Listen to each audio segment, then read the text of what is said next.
Welcome to Doctoring the Truth, the podcast where we pull back the curtain on healthcare gone wrong. I'm your host, Jenna Tennell, and with me is my delightful co-host, Amanda House. We're two doctors of audiology here to bring you inside real-life cases where once trusted healthcare providers veered off the ethical path into criminal territory.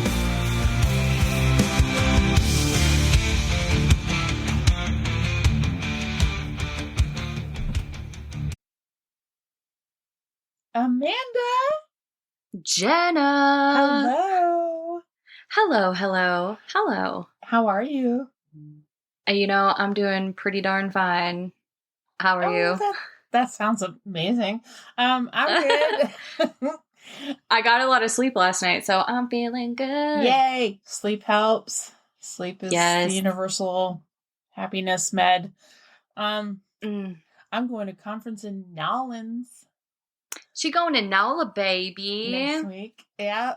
She a hot shot. She's sharing a poster. I am. I got a poster. I got a voodoo ghost tour booked. I mean, oh my gosh. It's going to be a time. Why aren't you taking me with you? Oh, wait. I just got back from a conference. I won't be conference greedy, but I wish I was going. That sounds amazing. It's going to be fun. Yeah. Yay! Show me something. Throw me something. Speaking of which, what are you going to show me this week, Amanda? It's your turn. It's my turn, baby. We're gonna, tap into that cosmetic plastic surgery world. Oh, wow. We haven't been there yet. No. So you're gonna learn a lot about that today. I learned a lot researching this, so I'm excited to share. But before we do that, may I just applaud us that we have nothing to correct. What? There's no correction section? No correction section. Okay. Not that I'm aware of. I mean, there's probably some out there, but thank you for giving us a week's respite. Yeah. They were like, they need a break after that sports situation. And then at the end of our last episode, I was like, oh my gosh, we should share our website story. And then we were like, this is already over an hour and we didn't even have it pulled up. So I'm going to share that quickly to start. It's from a username in Mankato, Minnesota. We didn't have permission to share this person's name. So I'm just going to read the story. But this story was shared because of your case that you did that took place in a nursing home. So this listener shares, I worked for a nursing home in Phoenix back in 2014. I loved talking to residents so that they trusted me. One lady kept telling me how the nurse's aide was so mean to her and stealing her jewelry and money. Well, I went and talked to the head nurse and she kept telling me that she was not in her right mind and didn't know what she was talking about. Oh, gosh. So annoying. That's my saying, so annoying. And then the listener writes, she would not even look into the situation. The nurse's aides were so upset with me that they called a meeting and told everyone I was stealing this woman's clothes. Those aides became friends with all the rest, and they stood against me. I left the room and never returned to my job. Oh my gosh.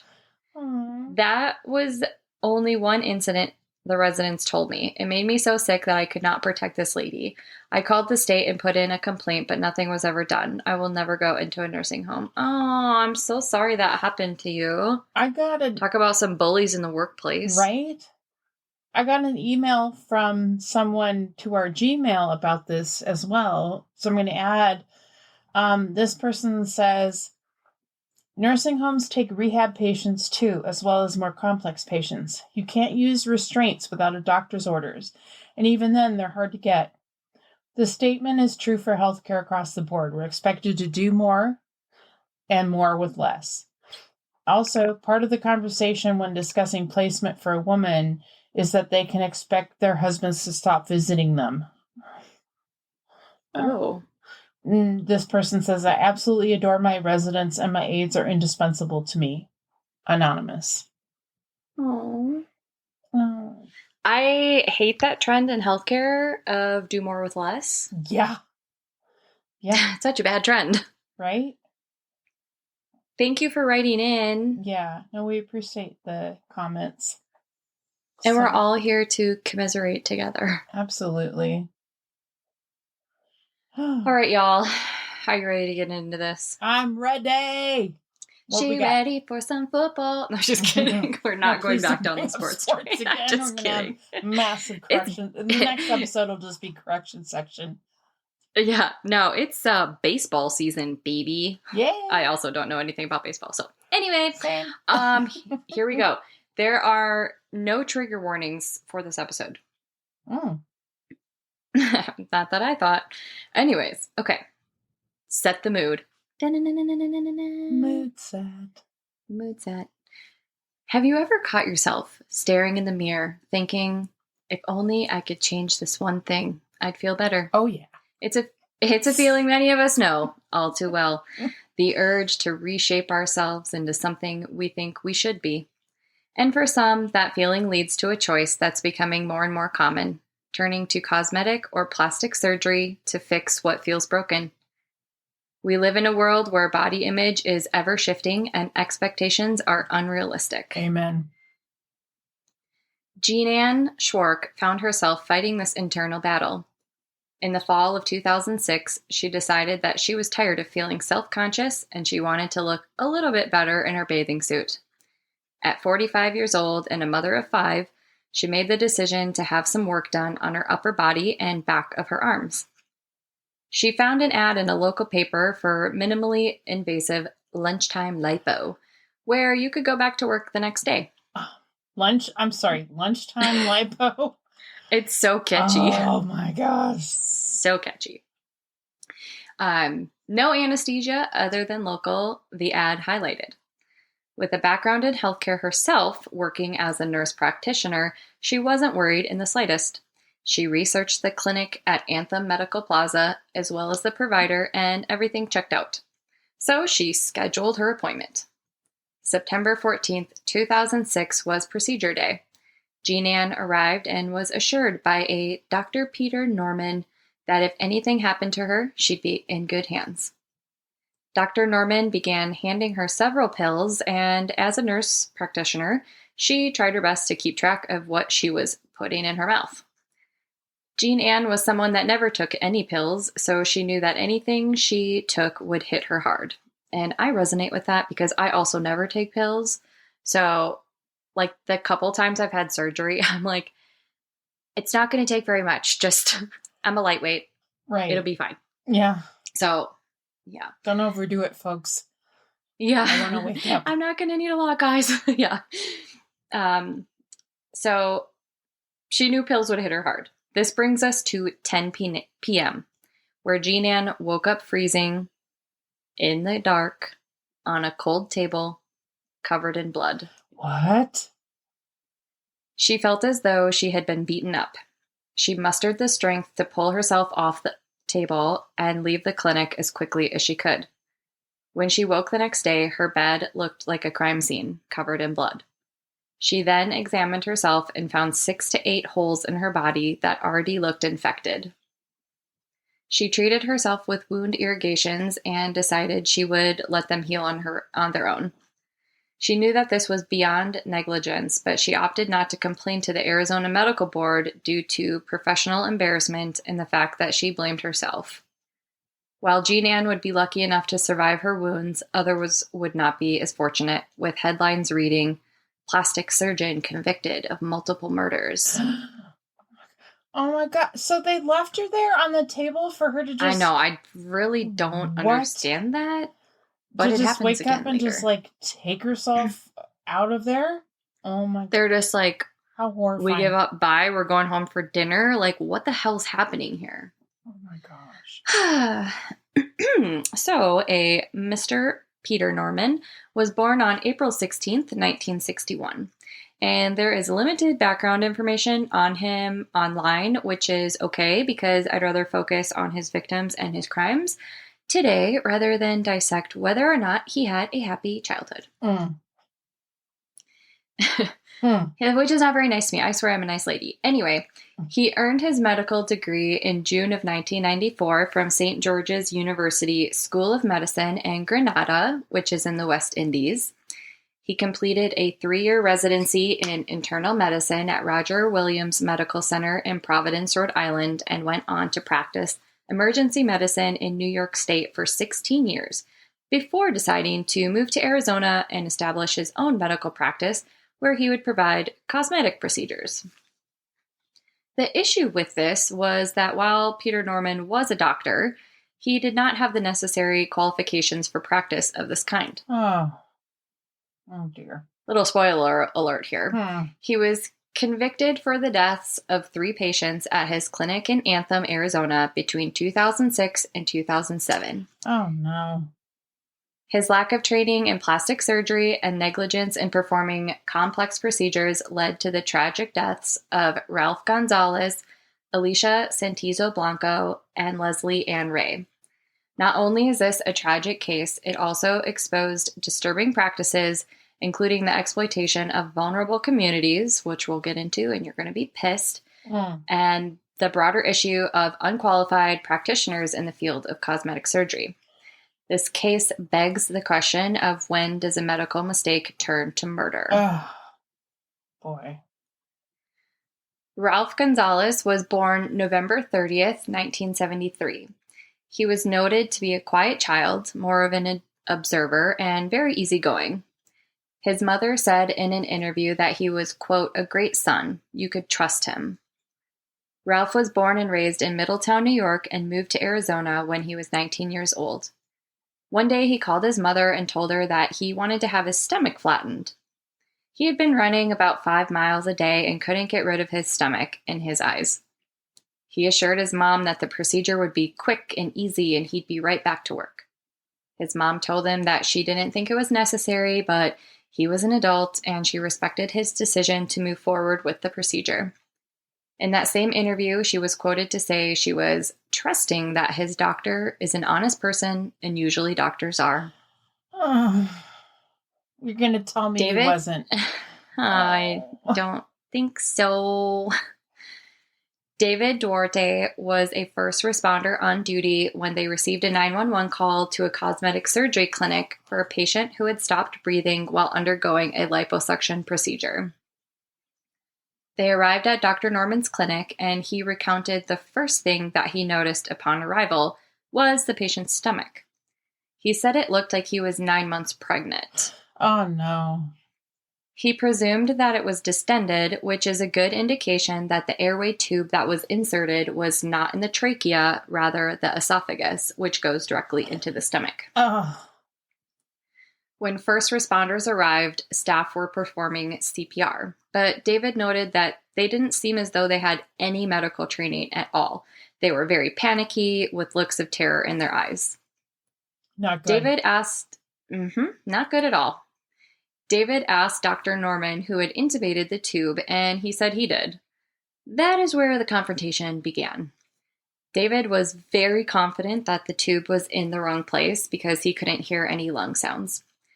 Dr. Norman barked at him that he's been an ER doctor for 16 years and it's in the right place. And that's when David snarked back and said, quote, well, I've been a paramedic for 14 years, and if you'd done your fucking job, I wouldn't be here. Oh, God. Can I just say good for him? Oh, my God. I know. I know. David is a true hero in this story. Emotions were high, and it was time to transport Ralph to the hospital. Dr. Norman requested to ride along in the ambulance to the hospital, which is an extremely unusual request. Right. While in the ambulance, David began to remove the endotracheal tube, and Dr. Norman kept stopping him. They fought back and forth about whether or not it was in the right place. David then became physical, grabbing him by the throat and slamming him against the ambulance wall. He told him, quote, if you ever touch me again, I will break your fucking arm off and beat you to death with it. Oh, wow.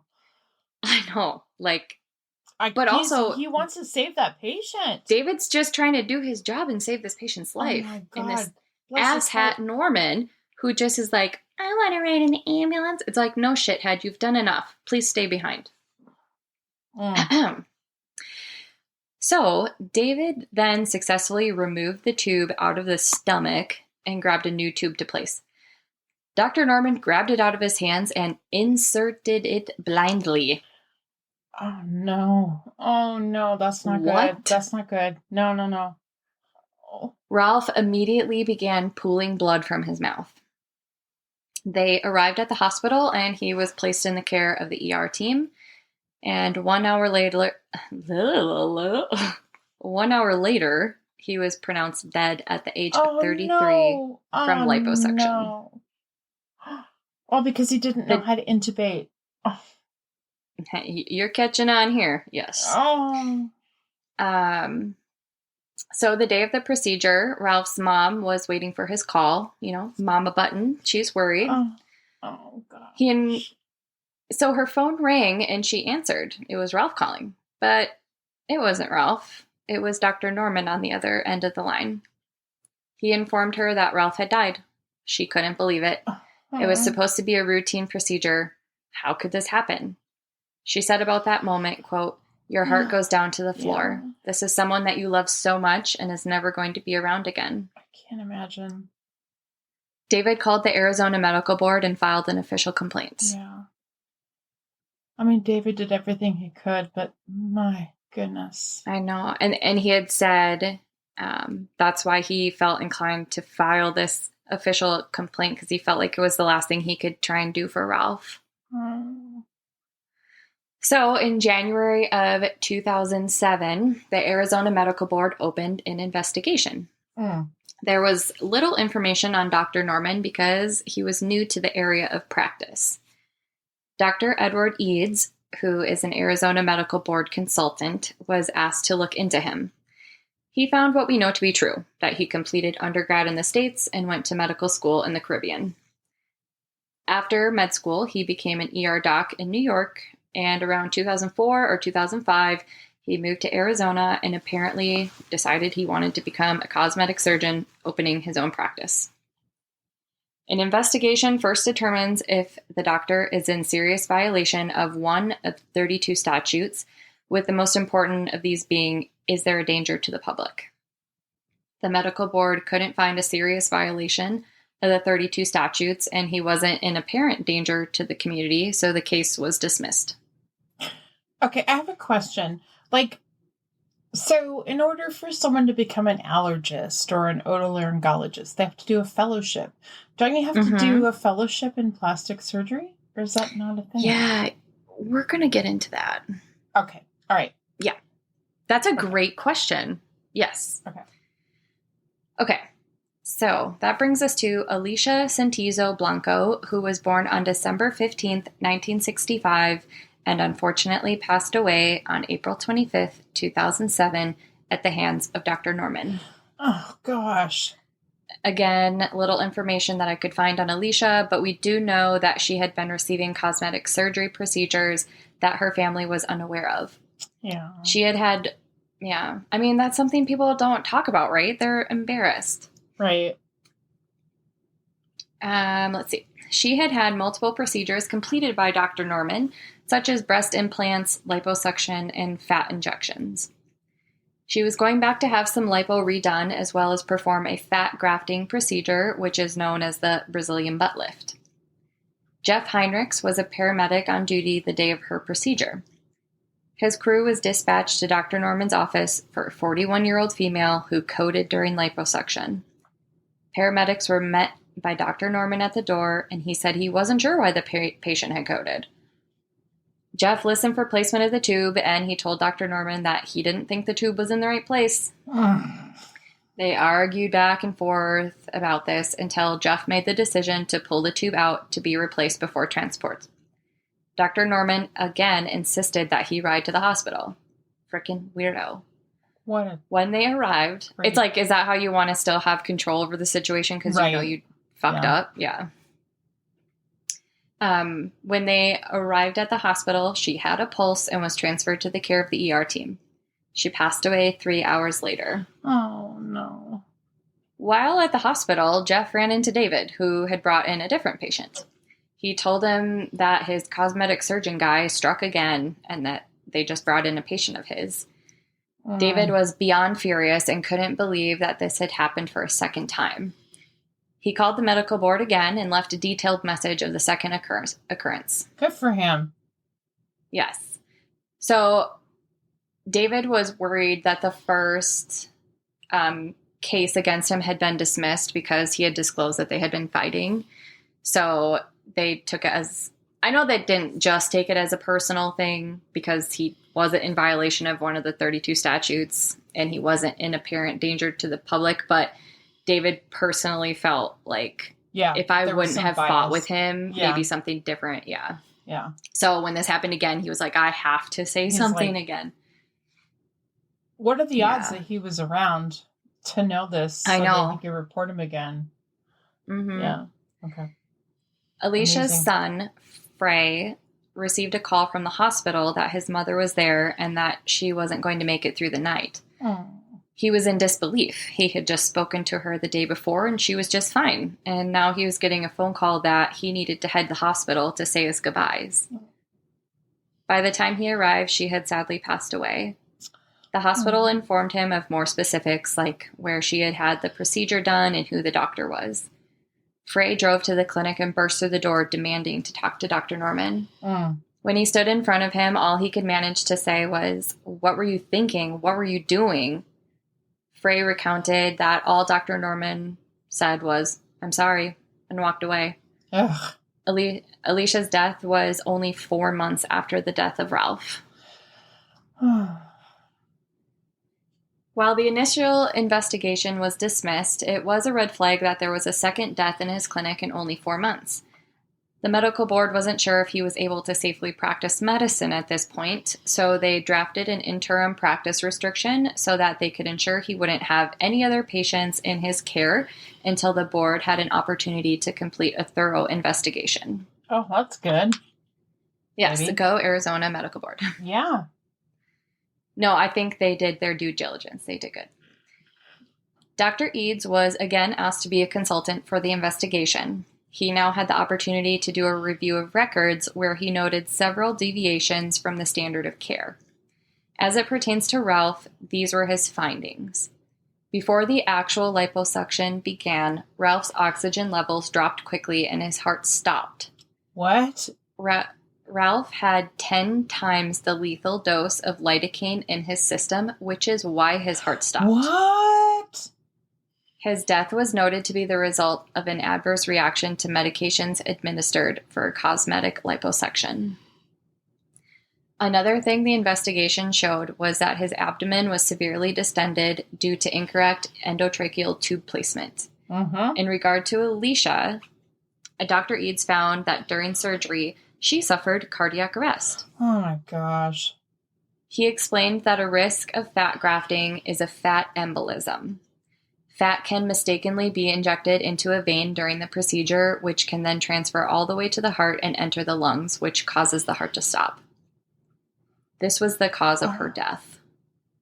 Dr. Norman failed to inform EMS personnel or the staff in the ER that fat embolism was even a possibility, and had he, they might have had the opportunity to save her life. But he's a piece of shit. Oh, yeah. In addition to these grave medical errors uncovered, he also discovered that many of the patients that had come to the clinic had found ads that were placed in Spanish language newspapers that are circulated in Mexican American communities. These are hard-working folks who were said to often have cold hard cash to spend. He advertised in Spanish, but when patients would come to sign legal documents, the documents were all in English. Oh, funny that. Yeah. Lead attorney for the case, Dean Brecky, noted that many of the Spanish-speaking people in this particular community are undocumented, so they are naturally afraid to come forward with any complaints because while, yes, they were harmed, they didn't want any documentation that they were here. How freaking sad is that? Oh, God, it's tragic.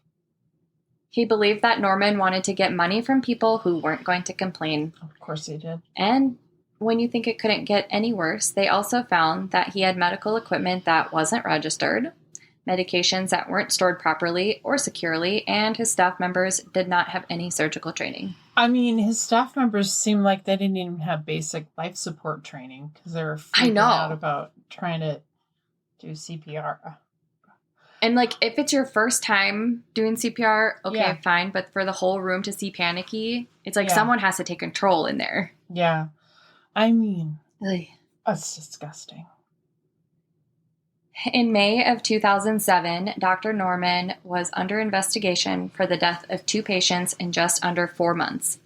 With an interim practice restriction in place, investigators were shocked to find out that there had been another death at his clinic.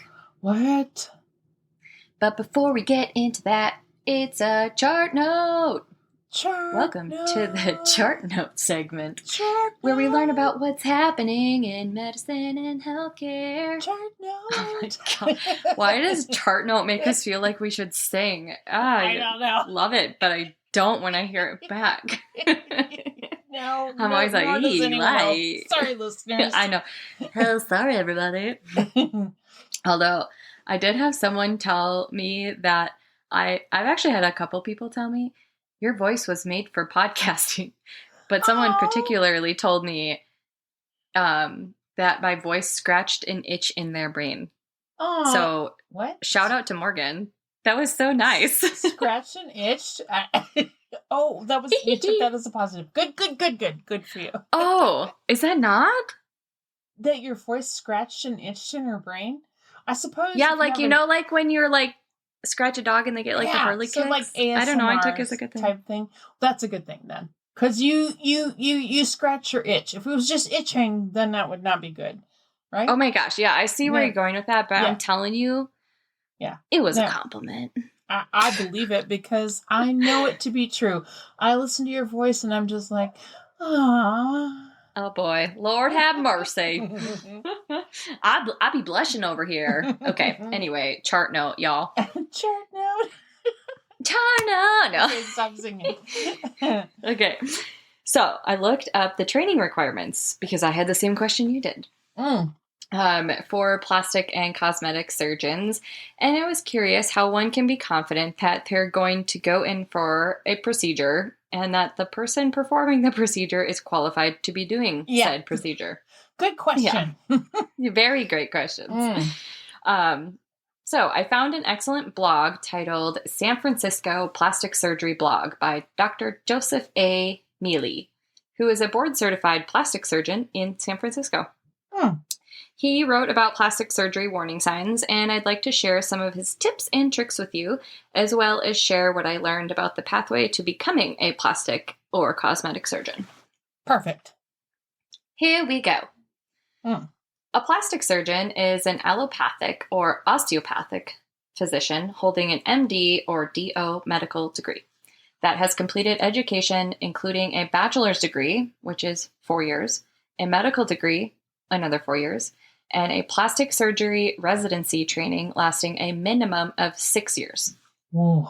They may either choose to go to an integrated residency training that combines 3 years of general surgery and 3 years of plastic surgery, or an independent 5-year residency program in general surgery followed by a 3-year plastic surgery residency. Oh, so 8 years. Holy cow. It's a lot. So it's like medical school plus 6 to 8 years. I mean, this plus is a couple more medical schools. Right? I mean, this is what blows my mind is like, it's not like you can just, become a doctor and then decide you're going to be a plastic surgeon. This is a huge commitment. Yeah.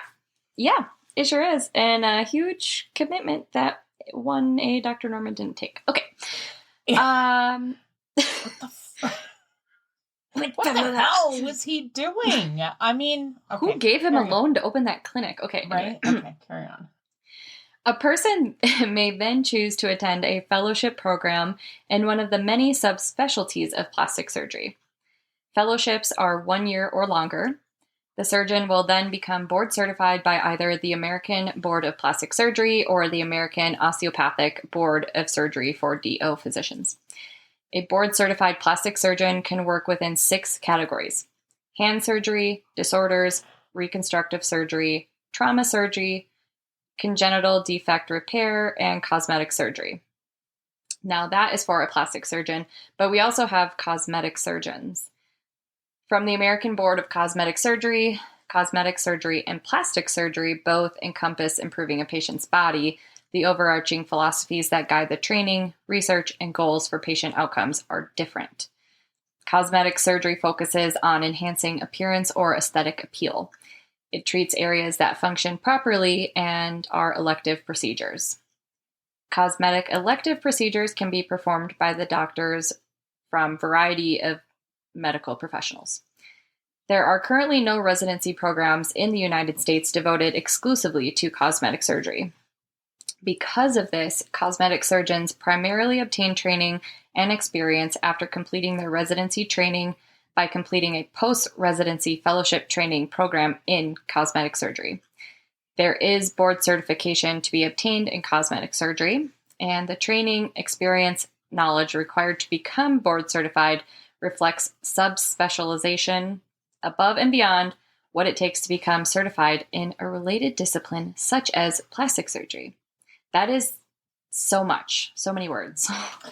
But are we following along? It seems like it's not actually as rigorous as becoming a plastic surgeon. So if you're because it's just one of those 6. Yeah. But as we'll learn in a minute here, yeah, okay.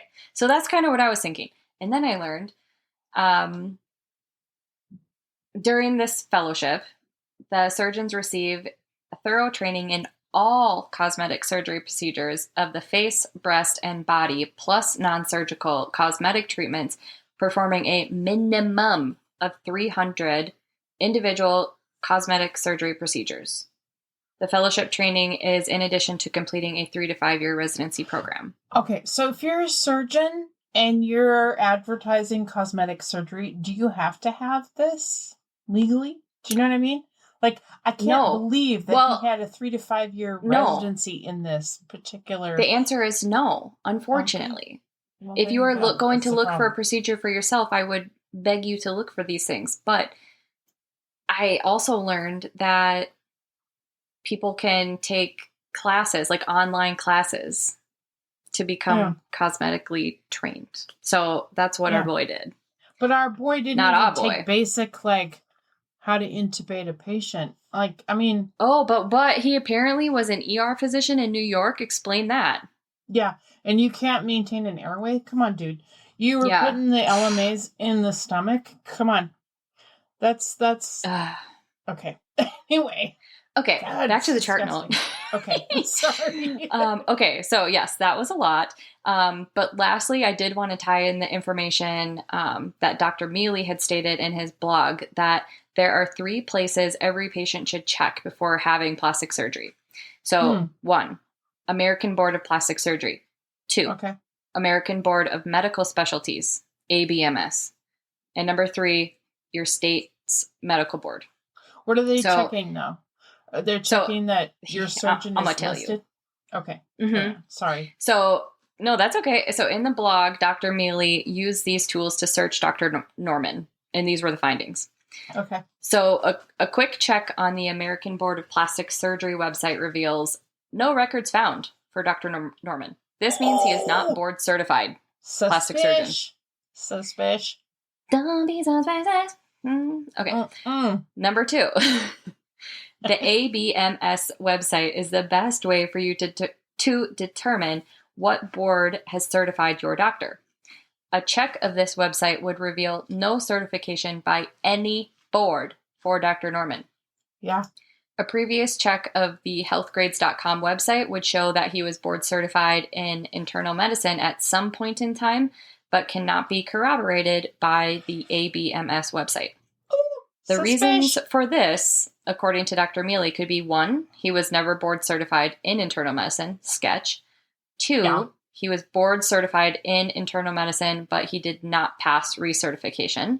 Or 3, his board certification was removed after his Arizona medical license was revoked. The best case scenario here is that Dr. Norman was certified by the American Board of Internal Medicine, but this is not a surgical board. So Since this article had posted, Dr. Norman has been removed completely from the Health Grades website. They were like, fuck that guy. Get him out of here. Not a good sign. Loser. And lastly, checking your state's medical board. A check of the Arizona Medical Board previously revealed one listing for him under the specialty of emergency medicine. The listing detailed that he did graduate from medical school in June of 1994 from St. George's, blah, blah, blah. It also showed that he completed a 3-year residency in Rhode Island. The link to this has since been removed because no one wants anything to do with Peter Norman. Okay. Yeah, no, Okay. Do your research. I love that you gave us some tips and tools for, because, no shade. I mean, if a girl wants to get some plastic surgery, go for it. But my goodness, how would you even know? Because, obviously their websites are going to be all bright and shiny about all the wonderful things that they do. So how do you know that who's behind this actually knows what they're doing? Who knew you could die from... Well, actually, and not to like scare anyone off from getting plastic surgery or cosmetic procedures done, because there's nothing wrong with that. Right. But I have read in so many places while doing research on this, it is extremely rare to die during these. This guy is just a fucking idiot. Of course. But it's like you don't go into going to get some lipo. Yeah. You're like, sweet, I'm going to look awesome in the Caymans this year. I got a little lipo. Oh, wait, no, I'm not leaving. What? Oh, wait, I'm in heaven, so it doesn't matter. Oh, wait, I'm just looking down on the Caymans every day now. No. Do you think heaven is like the Caymans? I hope so. And you don't need plastic surgery because you have the perfect body. Or sunscreen because you don't sunburn. Right. You could just hang out in the sunshine all day, not worry about sunburn. Can you guys tell we are craving some vitamin D up in Minnesota? Wow. We need some spring. Bring it. Yeah. Yes. Bring on the spring. Okay. Back to the case. Back to the case. Oh, baby. Oh, no. Okay. All right, it's going to get dark for a sec. Oh, okay. Shoot. Okay. That's what we're all about. Sorry though, to right? burst your I don't know why I'm surprised. This is our podcast, people. Yeah. Okay. Yep. Okay. Bring it down. Leslie Ann Ray, born July 9th, 1953, would be the third and final victim of Dr. Norman. Limited information on Leslie's background was available online. She arrived for her liposuction on July 5th. Surgery was not performed by Dr. Norman because, he has those darn restrictions in place. Mm-hmm. But he circumvented these restrictions by hiring a Dr. Gary Page, who was a homeopathic physician, to do the surgeries. Oh. Dr. Page was not licensed in Arizona to perform procedures of any kind, but here he was under the direction of Dr. Norman performing cosmetic surgery. The ass leading the ass hat. Okay. Yeah. Wonderful. Tell me this had no monetary driven. Yeah, okay. Dr. Page was noted to leave the clinic around 7 p.m. Sometime in the night, Dr. Norman charted that Leslie had stopped breathing and began to perform CPR and instructed someone to call 911. I can't stop thinking about, these are routine procedures. You go back to work the next day. Why the hell are people spending the night? It's an outpatient. What? Yeah. What do you mean spending the night? It's an outpatient procedure. Was she just still on the table? She was still on the slab? Did you just learn from Jean Ann you didn't want to leave her in the cold dark anymore? You staying with him now? What the hell, buddy? I mean, yeah. So many things wrong with this. Yeah. So Mike Parks was the EMT on duty arriving at the clinic. He, too, noticed that Leslie's stomach was distended.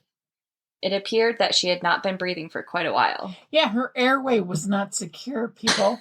I'm sorry. Her stomach was inflated, not her... Okay. Not her lungs. Yeah, I'm choking up here. Okay. She was transported to the hospital where she passed away shortly after. At this point, the clinic was closed and treated as a crime scene. Yeah. When searching the clinic, they found a bloody endotracheal tube in the trash can and believed that he attempted to intubate Leslie. even though his note didn't indicate that he did. Yeah, because he doesn't know what he's doing. He's an idiot. They later confirmed why doesn't he have an anesthesia tech? But I mean, this is their job. They're so good at securing airway. They are Was he excellent. just too cheap to have any staff? Probably. Okay. Anyway. I hope I put something about this in there later, but if not, I'll mention it. Anyway, gotta go back. Just kidding. Hey, where are we? Oh, sorry. He attempted to intubate her, but his note. Yes, and his note said he didn't because he's a big fat liar. Okay. They later confirmed during an autopsy that he did in fact attempt to intubate her, causing a tear, which sadly sealed her fate. Oh. His license to practice in Arizona was revoked. Medical investigators knew that they needed to stop him permanently because while he was now unable to practice in Arizona, that wouldn't stop him from practicing in another state. Patients were not just dying, they were being killed. This is not just negligence at this point. Everyone was unsure if he could even save a patient's life. Mm-hmm. With 3 deaths in 7 months, this wasn't bad luck, people. This was a bad doctor. Yeah. He was indicted on 2 charges of murder in the 2nd degree for the deaths of Ralph Gonzalez and Leslie Ray, and 1 charge of manslaughter for the death of Alicia Santizo. He was arrested and given the opportunity of bail, which he posted, of course. He then disappeared. He fled the country to avoid prosecution. Prosecutors believe that he had fled to Germany because his wife was from there. A fugitive team was looking for him, and a warrant was issued for him should he ever resurface in the United States. He had been gone for a year when, in October of 2000, I deleted my note. It says 200. It was October of 200, but I'm thinking that ain't right. 2000 something. Yeah. Well, it was I think it's 2008. We're going to go 2008. Okay. He was arrested at the airport in Kentucky. Since he had well proven that he was a flight risk, he was held in jail without the opportunity of bail until he was able to be prosecuted. Shame. Which brings us to summer of 2011. The case was tried in court. Prosecutors noted that it would be a tough case to beat because they had to prove that he was being reckless. All 3 cases were tried together in one trial. The prosecution had stated to the courtroom, quote, "He didn't kill them with a gun. He killed them with arrogance, and in this case, the motivation was greed," end quote. The defense's stance was that the issue was whether or not these were homicides. They argued that these were medical accidents and inherent risk of the procedures. Oh, come on. Gag me. It came out during the trial that after Leslie's death, Peter Norman still had the motherfucking audacity to charge her credit card for the full amount of the procedure. The prosecution stated she paid for her own death. That tells you what kind of person he is. That's disgusting. It was also revealed that he had only 7 sessions of training in liposuction. So those like weekend online, whatever. Yeah. He had never done a residency in plastic surgery or anesthesiology. Obviously. Other disturbing details brought to light were that he had been relying on a massage therapist and a former restaurant worker with little to no training as medical assistants. They were the ones working in the operating room. Oh, how unfair was it to them as well? I mean... Yeah, the massage therapist also was charged. They pleaded guilty and they were charged to 5 years in jail. What? Oh my God. Which I obviously didn't go into, but fun fact. The operating room lacked proper oxygen and monitoring equipment. Norman said in the courtroom, he sat in the courtroom listening to families share their stories of how these deaths tore their worlds apart, but he chose not to testify. Coward. On September 20th, 2011, did you say turd? I said coward, but he's a turd as well. Oh, he's a turd bucket for sure, but I mean, yeah. Okay. So 67 days later, on the day of sentencing, Peter Norman spoke to the judge and said, quote, I express my deepest sorrows to the families of Ralph Gonzalez, Alicia Santizo, and Leslie Ray. He then went on to say, quote, I'm particularly angry at David Duarte for lying on the stand. I think that is just outrageous that he came forward to your court and said what he said. It's just simply not true. End quote. Wah, wah, wah. Huh. The judge replied with, in our society, I think we all look up to doctors, and when doctors take an oath of do no harm, there is a reason we look up to them. We trust them. Sir, I do find that you did harm, and you violated your oath, and for that you deserve a very stiff punishment. Heck yeah! Oh yeah, that sounds great, right? Like, yeah, let's get him. Well, hold your stomachs because they're about to drop, because this motherfucker was only sentenced to 25 years in prison. What? He killed 3 people, at least, that we know of. Uh-huh. Yeah, that came, yeah. Mm-hmm. Okay. So, Norman later appealed his conviction because the judge ruled that all 3 of the cases could be tried in the same trial to the same jury, and that was prejudicial. His conviction was then overturned by the Arizona Court of Appeals, which meant that the county attorney had to start all over. On October 3rd, 2016, the trial for the murder of Leslie Ann Ray began. The jury came back in short order with a guilty verdict for second-degree murder. The following May, he settled on the other 2 cases with the same results as the first. 1 guilty verdict for second-degree murder and 1 for manslaughter.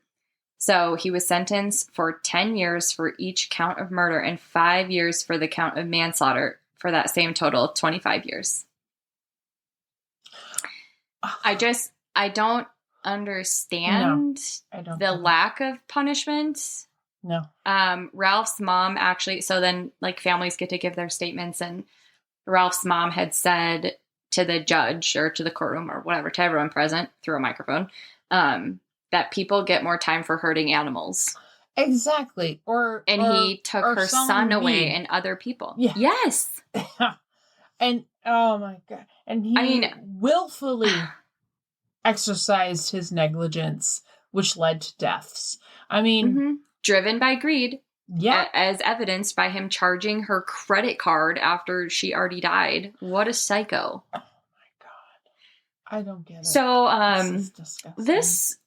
This gem is actually eligible for release this year. Oh, wonderful. Yeah. Well, please tell me he will no longer have a license to practice anywhere in the United States. Is that something? Yeah, so he cannot practice in the United States anymore, but what will stop him from doing this again overseas? I mean, he already went to Germany once. Oh, gosh, that's right. Yeah. It's not like we can stop him from going to Africa or somewhere. They already suffered Swango. They don't need him. No, like your Swango, dude. Oh, my gosh. Yeah. The case of Dr. Peter Norman is a cautionary tale that highlights the dangers of unqualified practitioners in the field of cosmetic surgery. His reckless practices led to the loss of 3 innocent lives and caused irreversible pain for their families. Absolutely. The broader implications of the case point to systemic issues within medical regulation, exploitation of vulnerable populations, and the need for greater patient awareness. The deaths of Ralph Gonzalez, Alicia Santizo, and Leslie Ray were entirely preventable, and the case serves as a stark reminder of the importance of proper qualifications, regulation, and vigilance in the medical field. Yeah. And lastly, as shared in Dr. Mealy's blog, your federal and state governments cannot protect you. Every state maintains a medical board. Their job is to check the training of all physicians and surgeons practicing in the state, and if qualified, the board allows the qualified doctors to purchase a license to practice medicine. Each state has its own board, but the requirements are not widely varied. The federal government regulates prescription drug use, and licensed physicians can purchase a DEA certificate, which allows them to prescribe drugs. Neither the state nor the federal government restrict the practice of medicine based on the type of training the doctor has completed. The MD degree is granted after completing medical school, and a state license is granted in California after completing 1 year of internship and passing required exams. With a state license, a DEA certificate can be obtained before any specialized training is started. Since a license is granted before specialized training is started, there are no restrictions on the type of medicine a license holder can perform. A doctor trained in internal medicine, which should focus on diabetes, high blood pressure, lung disease, can perform brain surgery as long as they conform to the standard of care. This pushes the responsibility onto hospitals. Hospital medical staff review qualifications within each specialty and grant privileges for specific procedures after a period of supervised proctoring.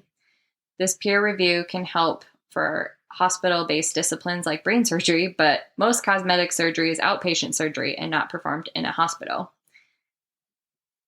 The American Society of Plastic Surgery and the American Society for Aesthetic Plastic Surgery both require that all members have hospital privileges for all procedures they perform, even if they are normally performed outside of the hospital. So this has been a big debate throughout the years for the states to do more to protect citizens from unqualified doctors practicing outside of their scope of training.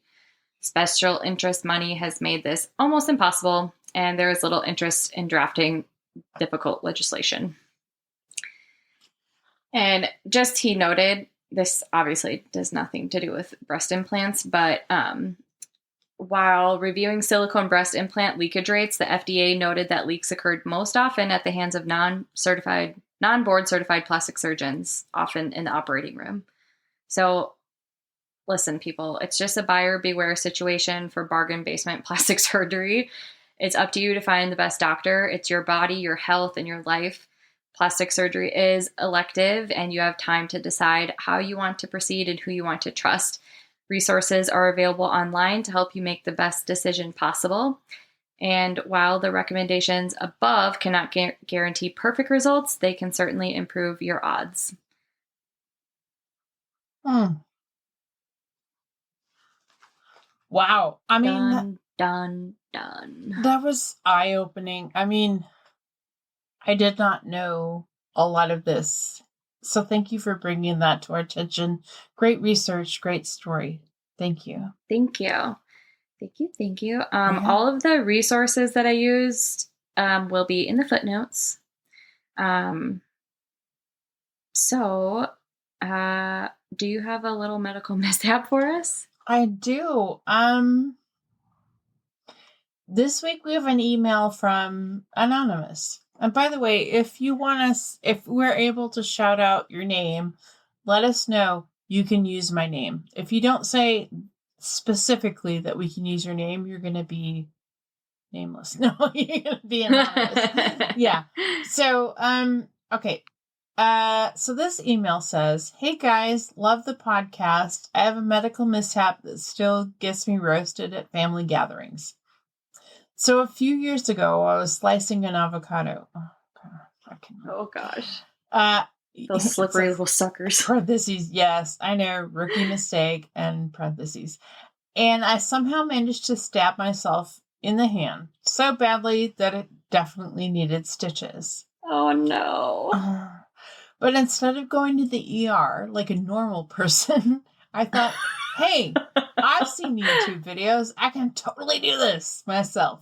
So I grabbed a needle and thread from my sewing kit because obviously a kit meant for buttons is definitely surgical grade. Oh yeah, and the long straight needle, that'll work really well for the stitches. And started stitching myself up. About 3 stitches in, my hand was cramping and I was sweating like I'd just run a marathon, and I realized, shite. I had sewed part of the gauze into my skin.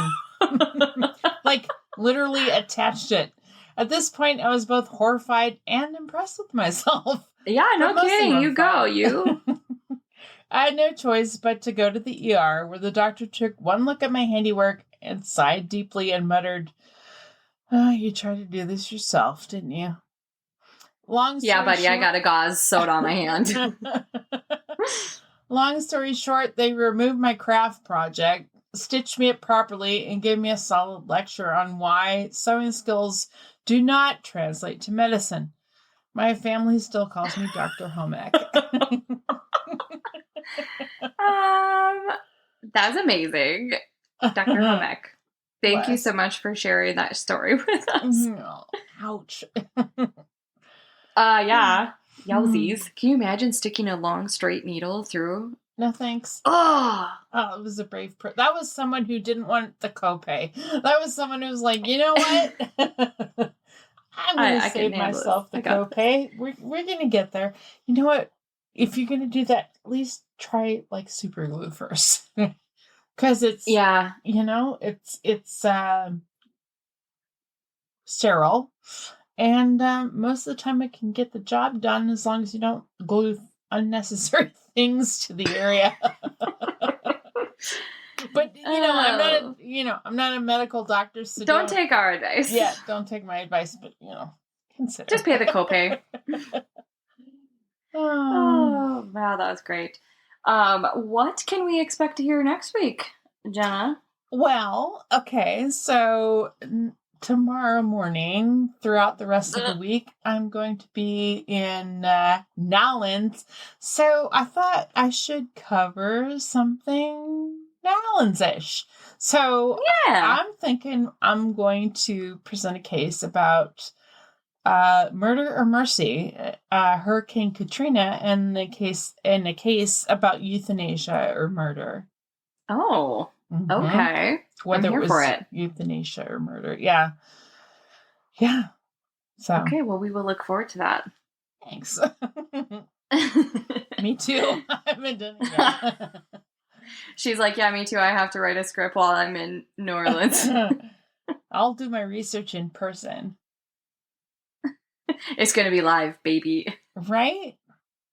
So don't miss a beat. Subscribe or follow Doctoring the Truth wherever you enjoy your podcast for stories that shock, intrigue, and educate.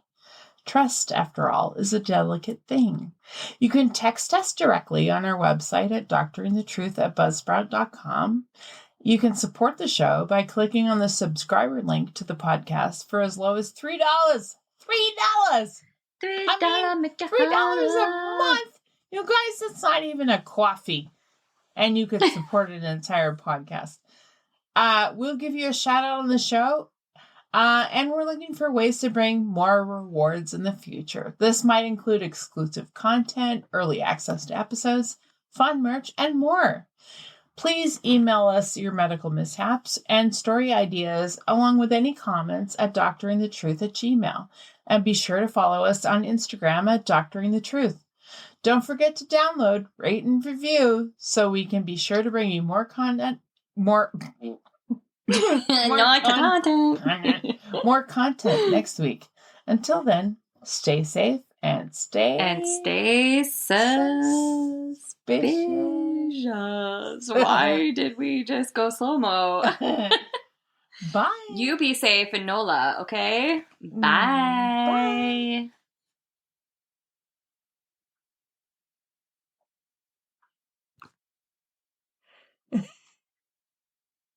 I don't know why I do that, because I'm nowhere near figuring out how to, and I got the sun in my eyes, so